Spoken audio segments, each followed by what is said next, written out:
Hi, everyone, and welcome back to Brian's Two Cents, or welcome if you are new. So, we're going to continue with our original Twilight Zone episode review series here. Of course, I'm on season 1, episode 8 today, and again, showing my box set off. All 156 episodes of the original series are in this box set on Blu-ray here. So, yeah, today it's going to be episode 1, season 1, episode 8. Let me just pull up my notes here.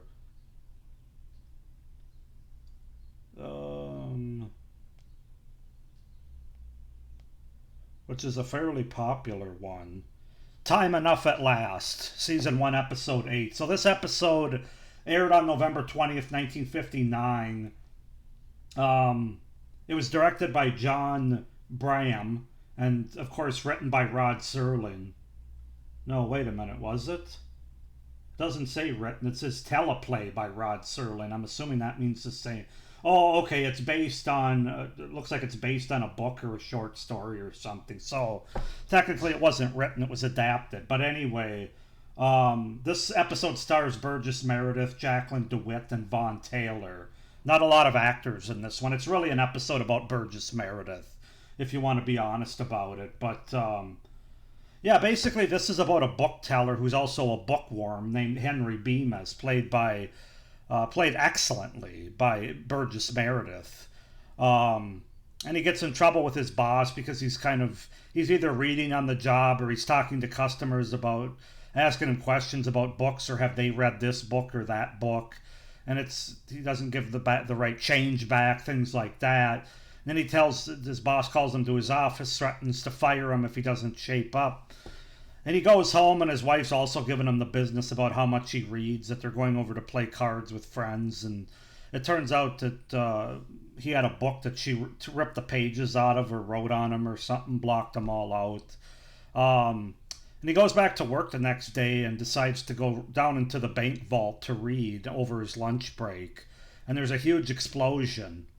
And he comes up and basically an atomic bomb or a hydrogen bomb or something basically was dropped and wipes out everybody and everything except for him because he was safe in a bank vault.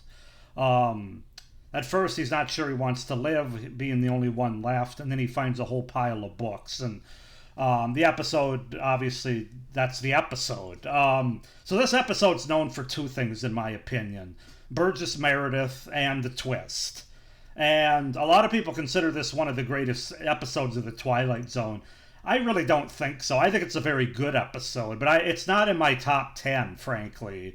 I think the twist is in the top 10. I think a lot of people confuse this as a great episode. They're really saying it has a great twist. I think an all-time twist, not an all-time episode, though, in my opinion.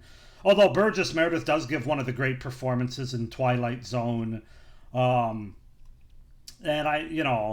it's a highly narrated episode by Rod Serling. And as I said, it's one of the most famous Twilight Zone episodes. I'm going to give it a 4 out of 5. I think it's a very good episode, but for me, it's not quite an all-timer based on just a twist and a great performance, though it has both of those things. But there's not really a lot going on in the episode other than the fact you see this guy's obsession with reading. And the other characters, we only get really two other characters in this episode, and they're both kind of hard to stomach, frankly. They're a little bit over the top for me. So, yeah, 4 out of 5 for Time Enough at Last, episode 8 from season 1. A very good episode, but not an all-time great episode for me. So, with that being said, we will see you at the next one. Thanks. Bye.